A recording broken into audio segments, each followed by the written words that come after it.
Okay. Kind of different than what we were expecting. You are What? secure. Okay, Oh, that's that's not different than what we were okay. expecting. Drum roll, I'm please. disorganized. That'd be great. No, you got 4 in the category. So how it works is like Yeah, that's what I each have. one, like this is the anxious column. So if like you answered true for the anxious one, then it was here. Secure was here. So secure was all the B's, and then avoidance were all the C's. So you got 4 in the anxious category, Oh, snap. 10 in the secure category, and Okay. 2 in the avoidant category. Okay. I don't know that I like the whole anxious thing, but I'll take it. I guess that's true. I feel like a lot of those are nuanced just to fight back. I do But feel like it leans more towards like a cultural type of like dating around, honestly, more than like yeah. longer term partnerships. But I also feel like that goes hand in hand with like having a secure attachment style. Like Yeah. you're gonna lean more towards like longer term For sure. relationships. So I feel like it's kind of a double-edged sword of those things. Because I feel like even though you might process things, they're like we expected you to be more avoidant.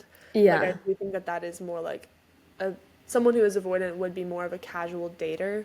So Okay. some of these like questions wouldn't really apply to someone who might be avoidant and is not a casual dater, you know? Gotcha. Yeah, that makes If sense. that makes sense. Yeah. But yeah, mine Yeah, what's were yours? I had 4 in the anxious category. Oh, no way. I had Hey, twins. twins. I know. I Twins. saw that. I had 8 in the secure Secure. category and then 4 in the avoidant Okay. category. But it's so interesting. I was saying I did this like a couple days ago with other friends too, and there are some that like every single one of us checked off, which is just Yeah. so interesting because that's like kind of like getting to be What do you like mean by every one of us like checked off? like everyone that's taken In this every category? or like yeah, kind of in every category, but like this one, like because we did different symbols for all of them in I can't see every that, single I'll be person. honest. So 4 of my close friends all agree that when they disagree with someone, they feel comfortable expressing their opinions, which is Yeah. I would say my friends over index, like a lot of our friends would over index in over indexed and yeah, secure. being comfortable to share I their know. opinion. I know. It's so funny. But isn't that interesting? Interesting. It is Yeah. interesting. Oh, I wanted to go through these were kind of the like that's the cheat sheet for cracking someone else's attachment Oh, yeah. style. Go through that. Kind of like sums it up in a great way and like also might help you like analyze your partner or maybe your roommate or anyone like that. Yeah. But avoidant is the typical like sends mixed signals, values their independence, devalues you or previous partners, uses distancing strategies, emphasizes boundaries, has unrealistically romantic view of how a relationship should be. That was one thing that was super interesting about the avoidant is Oh. like sometimes they just romanticize the idea of the ideal partner, so then no one lives up to that. But in reality, that's like just a distancing strategy of like how to put distance between like yourself and your actual partner that you are like realistically with, as opposed to like being able Yeah. to meet them where they are. Yeah. Has a rigid view of relationships and uncompromising rules. During disagreement, needs to get away or explodes. Doesn't make their intentions clear. Has difficulty talking about what's like actually going on in the relationship.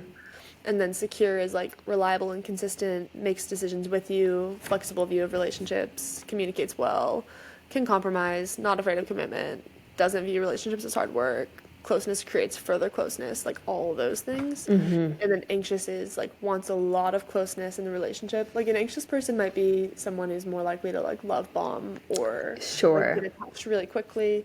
Sure. But expresses insecurities and worries about rejection, unhappy when they're not in a relationship, plays games to keep attention and interest, has difficulty explaining what's bothering them and expects you to guess, acts out, has a hard time not making things about them in the relationship, lets you set the tone of the relationship, is preoccupied, like they're the ones that are always thinking about the relationship, always thinking about who they're dating, who they want to be dating, like all that stuff.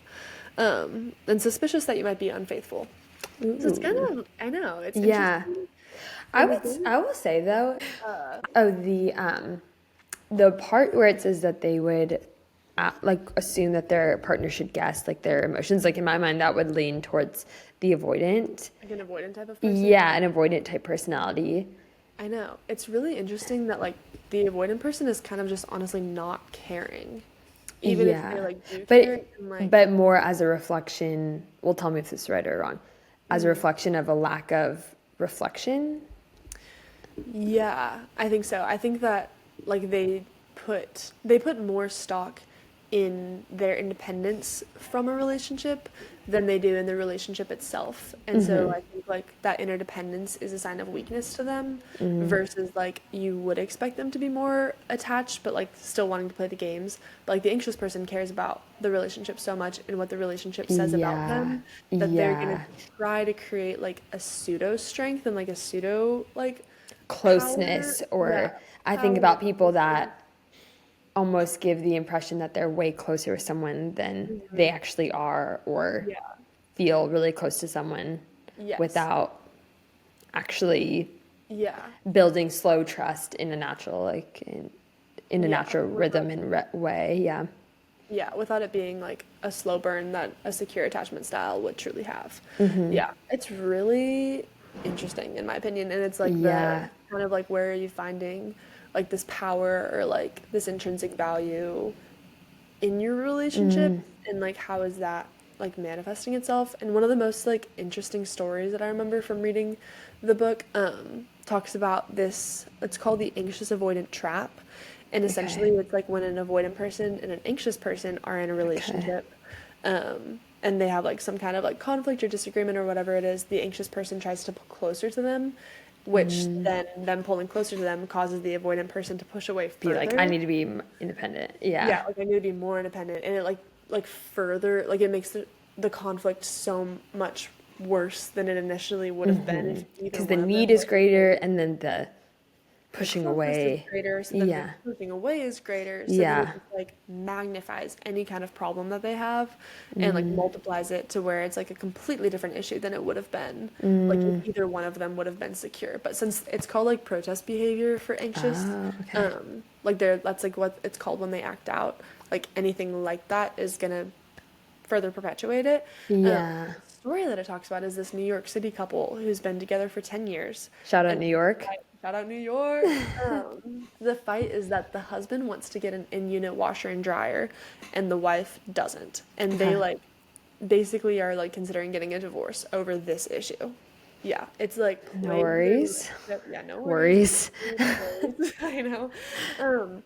But what was actually happening was that every single Saturday, the wife would go over to her sister's house and do their laundry at her sister's house, because she had like an in-unit washer and dryer, and that was her intentionally creating space in her relationship because she had an avoidant attachment style, and she was uncomfortable with how close she was to her husband, versus the husband has an anxious attachment style and just wants like to be as close to her as physically, like as humanly possible, like emotionally, physically, like all those things. So he wants them to have an in-unit washer and dryer so that she doesn't have to leave every single Saturday, but the wife Okay. deliberately does that so that she can leave every single Saturday. And I think that they ended up resolving it by like getting a washer and dryer, and then the wife has like solo dates by herself or whatever because she Sure. like does need her space, I guess. Yeah. But it is like so interesting because then it kind of begs the question like should anxious and avoidant people actually like be together and work through those things, or should they Yeah. really like be aiming to be like with a secure person who can meet their needs a little bit more than like working around it so much. Yeah, that's interesting. I guess ideally everyone just strives to be secure themselves and then be with people that are secure. But I think it's just a lack of self-reflection in culture that, and I don't know, we mentioned this to each other earlier about like the avoidance, like our culture is now built to be more avoidant and anxious because you can see everything online and make assumptions, like presumptions about other people. And in a previous study that we even naturally make better impressions about other people than they make about us or that we think about ourselves. So that's definitely perpetuated by social media. When we Yeah. see like the best version of them, then we're going to think even better things about them. But then alternately on like dating, not that I'm against dating apps, I guess like I know so many people that it's worked out with on that, but in general, you can easily be one, more anxious because you're worried about like affirmation, and then also avoidant because you could just completely push people away and ghost them, which I think is bigger in culture. I feel like a lot more talked about, or almost is seen as more of a nicety than like I would Like a view it as a dishonor to someone, but I think a lot of people view it as like a kindness of like, oh, we didn't have to have that awkward conversation. Which it's like, that's Which, great. yeah, I would think in a regular context when you're interacting with someone one-on-one, you could never get up and leave and without saying anything. Yeah. But it's almost like, I guess, the rules of communication change, or that's how people view it, I would say. Or like the etiquette of like dating going more online.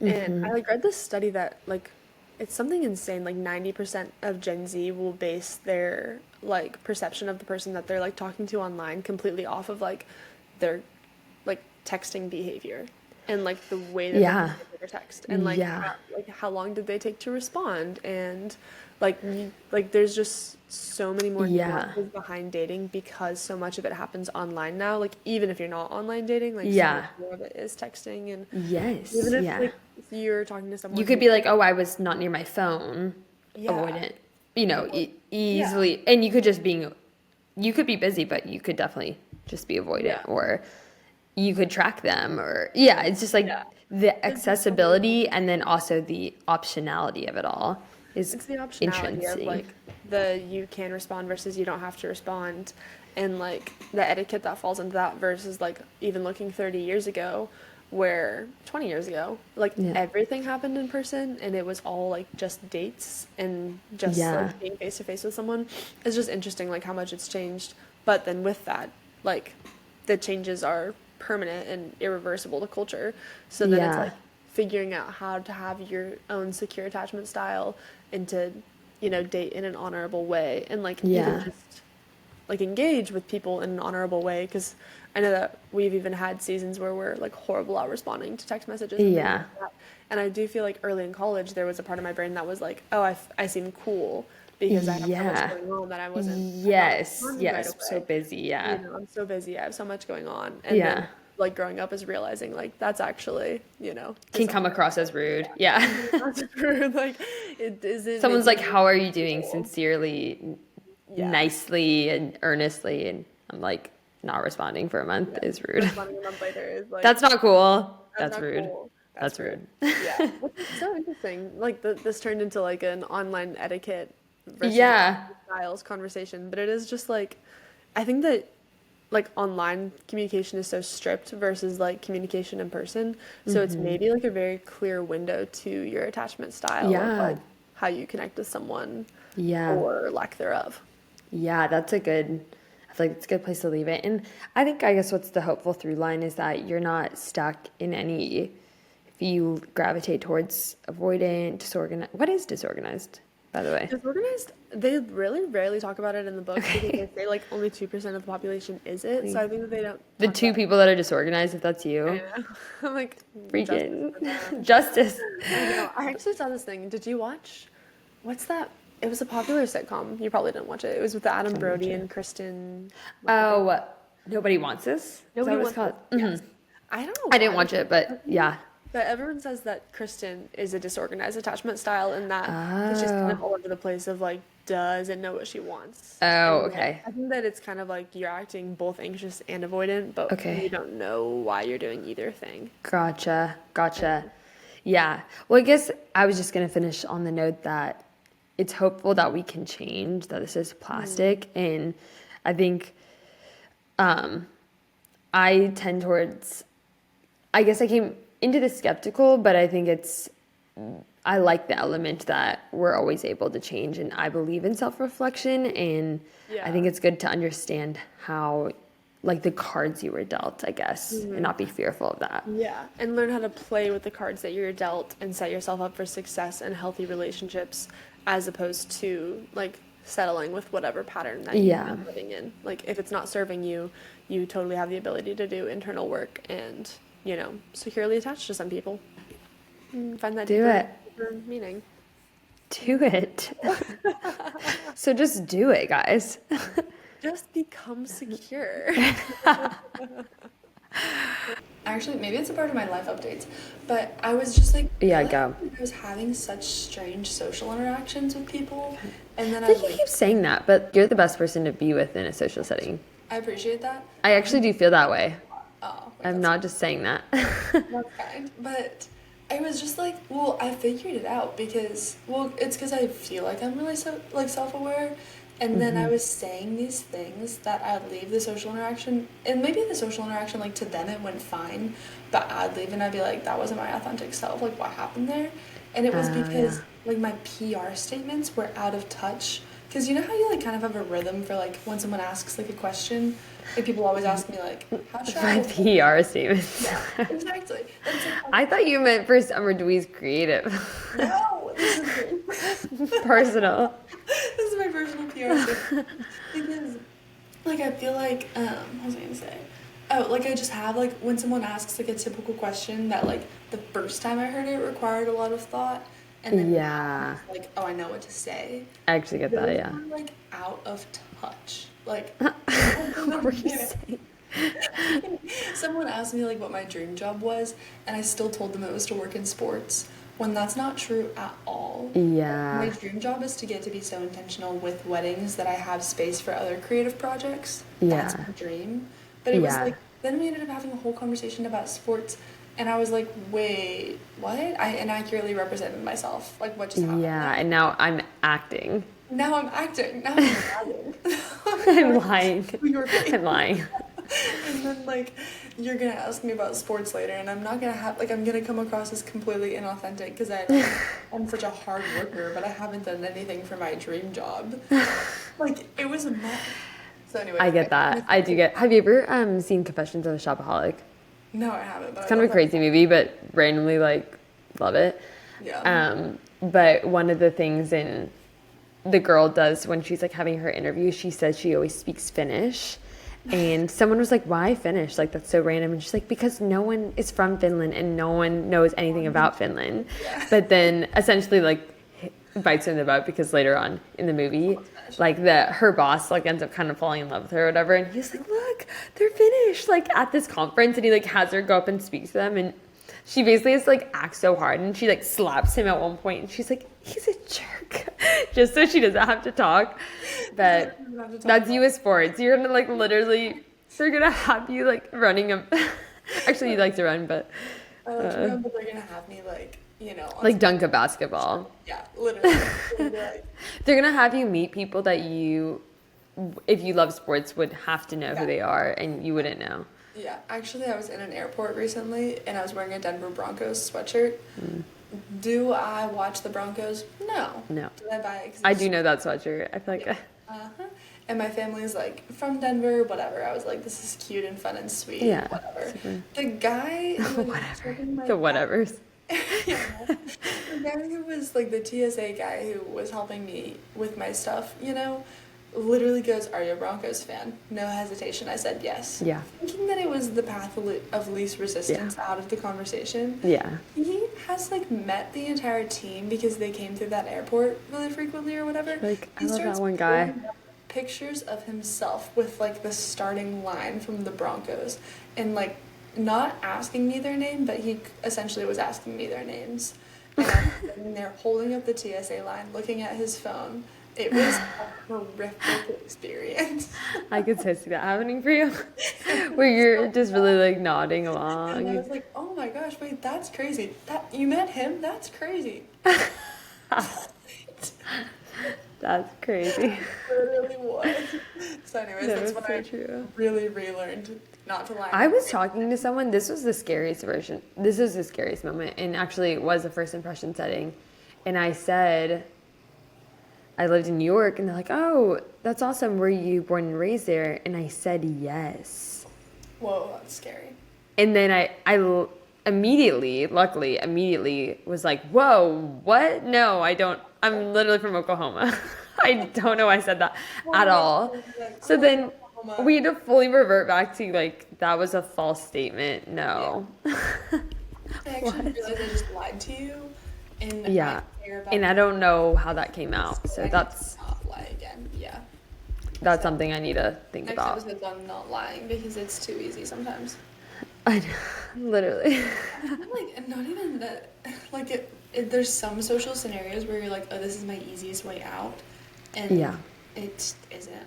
It's the path of least resistance. But I will say I've been in other settings where people, I don't know, like you're trying to just like a connection and someone's like, I don't know the Broncos at all.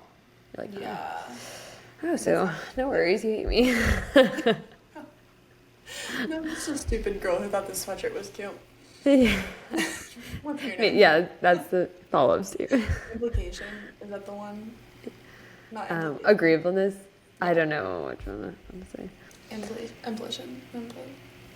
Imple. S'il vous plaît. La vie en rose. Come on, Eileen. Sincerity always wins. Oh my gosh. Well, I just came back from London. Yes. That's my life update. And there's too much to tell. It was like the most perfect trip of my life. But it was essentially the most fun because it had every category of a trip that you'd want. Exploration, but then we were hosted by so many friends from London. And so that we were on like someone's local home and just like going to very local places with them. Yeah. But then Bella had never been to London, so catch us at the Big Ben in the herds. About like the touristy too. Yeah. And there was this one photo, like we were essentially trying to take a non-touristy Big Ben photo, which never been done before, and we did not do that. So truly it's never been done before. To this day, still not done. Because still not done. But we did try to go to another bridge. At this point, we were out, I think, 6 hours no eating. Like, we hadn't eaten any real food. Yeah, and we walked miles in these Louboutins. And I was feeling a little like, I can't do this anymore. That was where I was at personally. Learning grit. The hard Yeah, learning grit. And we did walk all the way across to a different bridge, essentially thinking it'd be a better vantage point of the Big Ben, of the Big Ben, of Old Ben. And we go over there, and it's essentially they have construction up, so you completely cannot see Big Ben. And at that point, I'm like, I don't want to do it anymore. We had like walked a whole another mile, and then we walked back to like this crazy herd of people. So if you see a photo that I ever post, just know it was literally fought for. Like we put it in work. I was like getting victory at Bella. And then Macy and Darcy and Reagan, who are just like all of our best friends. But truly, we all studied abroad there, and they came up Wednesday. We got there like Sunday, and they came up Wednesday. But it was just it was Bella's birthday too, and we got tea, and so it was just like everything. Like we went to a conference Wednesday, Thursday, and Friday. Oh, fun. But the church that you guys used to go to? Yeah, or it's in a affiliation with this other church that is associated with my church in New York. It's called Saint Church, and it was all about like revival, and like all these people from Europe were there. Amazing testimonies of literally what God's doing, and it was just such an encounter. I feel like one of the worship leaders was, I think the best way to describe it, one of the worship leaders was talking about, I don't know, like at a wedding, how you can plan for all these beautiful things, and there can be elements that are really impressive and cool.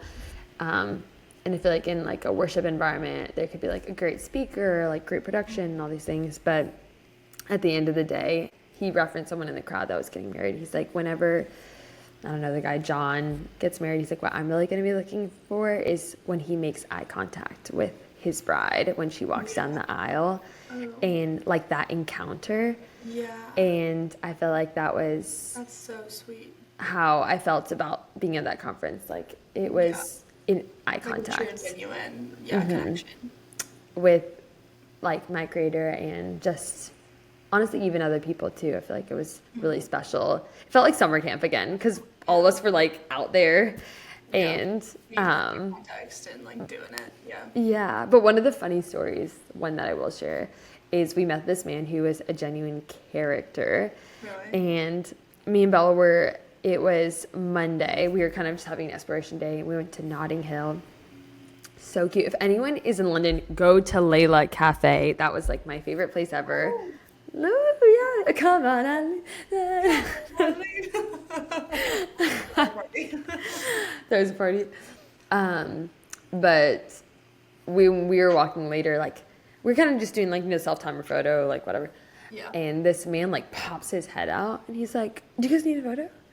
And I feel like the best way I could describe him is, like, eccentric, I would say. I'm there. He's definitely, like, a dad, but just had, like, this kind of, like, flamboyant energy about him. Love. Yeah, so good. And so he takes a photo of us, where he's like, make sure you like it, whatever, all the things. Yeah. You don't even look at it. Great. Like, you just gotta. Better, thanks. Yeah. And he walks away, but he's a chatty guy. Like, you can just tell he leaves, but then he immediately starts talking like someone else. And he, just for context, he has on like a teeny helmet, a really skinny road bike, I would say. And then he is wearing like these really fab glasses and has on like a shirt that says Harvard. And has like this really like eccentric outfit or just accent. And he's like chatting with people and just clocking it, whatever. We like continue taking a few more photos, and he like pops back later, and and at this point he's on the bike, and he's like, so you ever seen the movie? And we're like, oh, hey, how are you? Yeah, it's good to see you. And I'm like, oh, Notting Hill, like the movie, and he's like, yeah, have you ever seen it? I'm like, yeah, I love that movie, it's great. And we get to talking. We talked to him for so long, and this whole time he's standing on the bike, like ready to go. And it gets to the point where he shares he used to live in New York. Very interesting guy. Worked in investment banking. That's why he moved to London. His wife works like a director for Dior. They own a place in New York currently. He loves it and loves all these things. So like excited about life, and he's telling us he has 2 sons, like asking us what we do. I'm like, I used to work in fashion. I'm actually going to grad school for psychology. And he's like, oh, psychology. My son, he starts kind of name dropping his son, Jack. Like, my son, Jack, he loves psychology. And he's actually minored in it. And he's like, and Jack loves psychology. Yeah, literally. And we're kind of like, oh, that's awesome. That's great.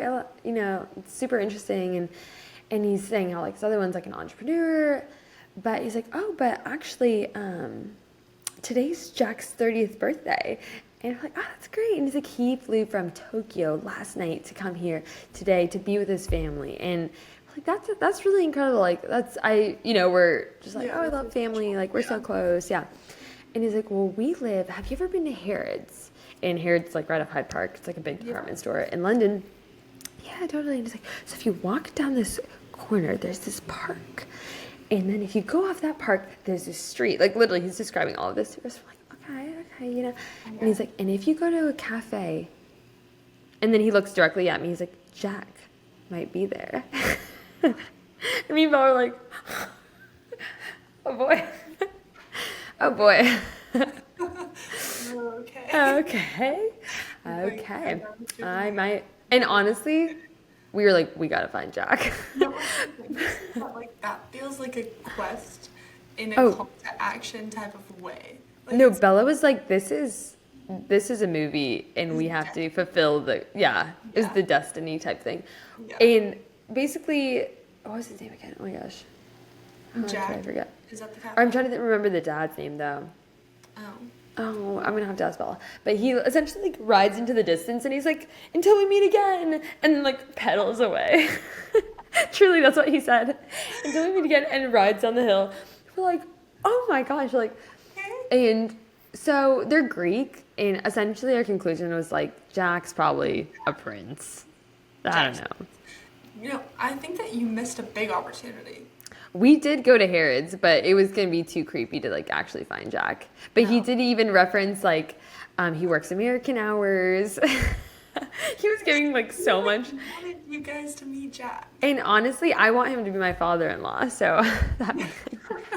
Okay, this is a call to action for everyone out there so that we can find Jack. Find Jack. He's in Tokyo for it. He might listen to this because he did minor in psychology. He loves psychology. So, Jack. Well, you got your cute sweater on today, so we're good. Yeah. hysterical. And I wish that you would have found Jack, but I it would have know. been like asking someone's apartment number to, Yeah, go I would have count asked. your periods and actually happen. So I support you not doing that, but I do feel like we missed a big It was opportunity. good for. It would have been amazing, amazing. But if the plot was meant for it, we would have I found would it. have found him in the streets. Like I would have run into someone named Jack. Yeah, it would Found have. out later. Exactly. Flew into Tokyo. It's his 30th birthday. Literally tell you. Like really obscure details that, you Yeah. know. I'm like, I wonder if I can find him on LinkedIn with just. I have Please a- don't. Please don't. No need. Fun. Interesting. I'm trying to think if I have anything interesting. No. Uh-oh. Okay. No, well, that's not bad. You said, uh-oh. George's wedding on Saturday. That was really fun. Back to Monday night. Any notable guest? I guess, Notable can you guest? talk about that? I don't know. I don't know if I can, but I feel like I totally could. I feel like I should. Yeah. Yeah, honestly, it was really fun because it was like one of my favorite planners' younger sisters. So she like hired all of her Aw. vendor friends to work her sister's Yeah. wedding, which was really fun.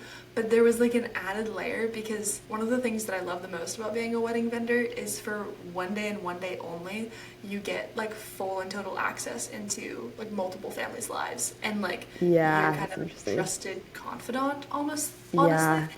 And so like you really get to see like a ton of social dynamics at play and like witness a ton of like, parent and kid relationships and just like a lot of that kind of stuff play out. Yeah, or, like, it's so interesting. just fun social dynamics. And so Yeah. it was really fun because I spent the whole day observing them like I always do. But with about an hour left of the dance party, Slay. all of the vendors Like I always do. like I always do. I'm always watching. But with like an hour left of the dance party, the planner was like in the office and like a bunch of us ended up in there for a second. Because honestly, the reason that we were all in there was they had a photo booth that made trading cards of your face. And I wish I had mine up here, but it's in my car. So I got a trading card that came in like a literal trading What does card. that technically mean? Good question. It's a picture of my face with like a border around it, and then it comes in a plastic case, like a literal trading card, and it says like summer requirements on it. that. The craziest part. So we got these trading cards of our faces made at the photo booth, and all of the vendors were like trading them with each other, just being fun. And Yeah, the happy. planner came in, and she gave us like the whole backstory. It's like the most satisfying thing of my career, probably, to like to have all these like thoughts towards social dynamic or like what their family, Or observations to yeah, it was give such context. a high to have clocked some things and then to be completely right. And that was probably a literal high for my week of like being like, so my perception is that is a very satisfying moment of when your perception is accurate. You're like, kind of feel like a little spy wizard. I know, I felt like a spy wizard in the best way possible, all while eating delicious wedding cake and getting to trade trading cards. Trade So, cards. yeah, That's pretty kinda- good. That's a good one, Sam. Thanks. Let's fact check it. Okay. So once again, all the references and sources will be listed in the show notes.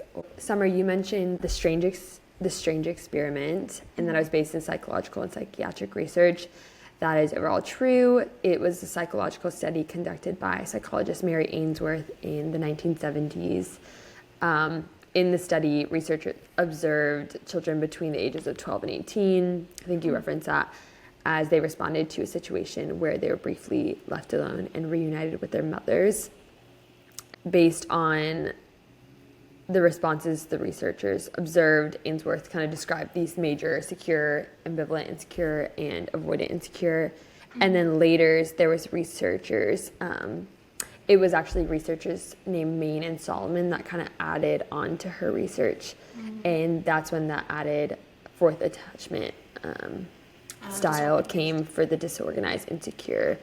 And that was in 1986. And so although I thought this was kind of notable, like Mary's kind of the most notable contributor to attachment theory work, but her work was built on her predecessor, British psychologist John Bowlby's work, who is considered the first attachment theorist, and he started this kind of research based on the interest of understanding anxiety and distress for children that children, I guess, experience when separated from their primary caregivers.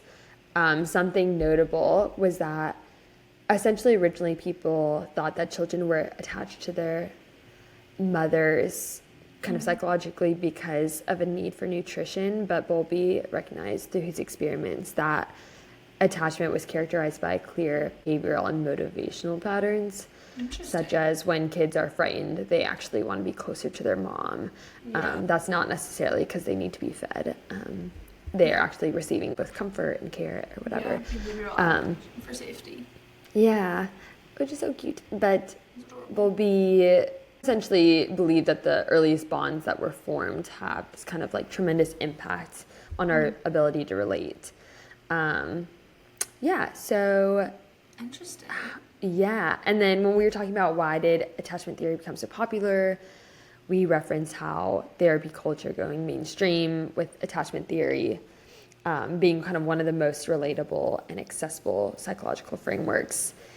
And big on TikTok, Instagram, and therapy spaces, with many psychologists coming out with books with attachment style, and neurologists and trauma-informed work of Gabor Mate and Bassel van der Kolk. And I've definitely heard them on like several podcasts kind of talk about like trauma work and those kind of early development stages. But they study them more at a neurological level.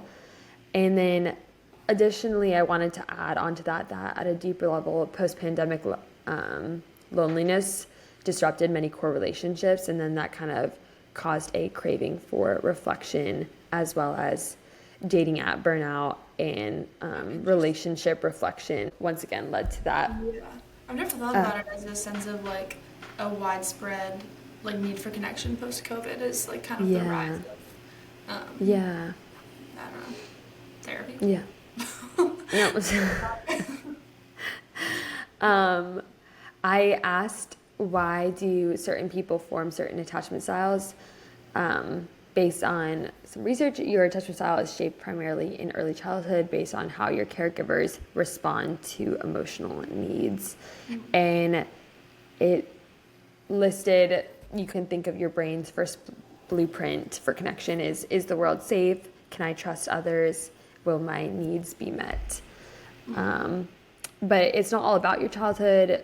Once again, we reference this in the podcast, but attachment styles can shift over time depending on your experiences. Romantic relationships, your friendships, and therapy or relationships with religion or your version of God. While attachment theory is the way we connect and help identify, in general, it's good to know that for the sake of progress and betterment, it's good to know them for the sake of progress and betterment rather than seeing them as a fixed view of yourself. Self-development. In the podcast we reference if socioeconomic income has any influence on attachment theories, and essentially, yes, there are certain links because of systemic stress of maybe being more impoverished or coming from a more unsafe household in terms of like external needs can create some relational distress. So socioeconomic class doesn't determine attachment theories on their own, and especially when caregivers provide warmth, consistency, and emotional attunement even amidst adversity. And then also extended environments, kind of like communities, community groups, extended family, faith networks, and school environments can buffer the impact of any economic stress. I asked the percentages of people kind of identify with secure. There's solid research by this man named Chris Farley on the distribution of attachment styles in general, especially among adults in Western contexts. So 50 to 60% of people who he surveyed come across as secure or would be viewed as secure. Anxious, preoccupied was about 20%.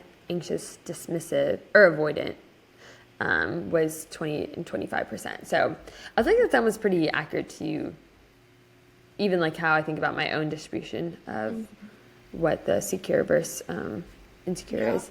That's like And almost then like both of our perfect splits. yeah, and then disorganized was about 5 to 10%. This is often, just for a little bit more context on disorganized, it's kind of this push-pull dynamic that is often shaped by trauma, that the push-pull being like you want a sense of closeness but are afraid of it, or you know, that self-sabotage type nature. These, and once again, these numbers help normalize things, but it's not weird if you're anxious or avoidant. A lot of us didn't grow up in perfect emotional conditions, and it's always possible to change. So that's not like to make anyone feel a certain way. Just a curiosity on my end. Practical steps to becoming more secure. In the podcast, I asked what are some practical tips for a more secure attachment style. In it, Summer mentioned self-awareness and working on areas, identifying emotional responses or tendencies, naming and reframing beliefs. That comes from this man named Fraley and Shaver. Look for people who are responsive, emotionally available, and communicate directly. These are the best conditions for shifting your attachment style. And then what is called corrective emotional experiences in a book, or like in a published paper by the person's last name's Johnson. You can put yourself in new but safe environments that encourage vulnerability and acceptance. And those actually help kind of rewire internal working models of how our relationships operate. So that could be like a church environment where maybe for the first time you get to share something vulnerable about yourself and it's heard in a really helpful, productive way. It could be a book club where you are starting to like discuss certain matters that maybe you were scared to, or therapy, etc. Just having a good friend.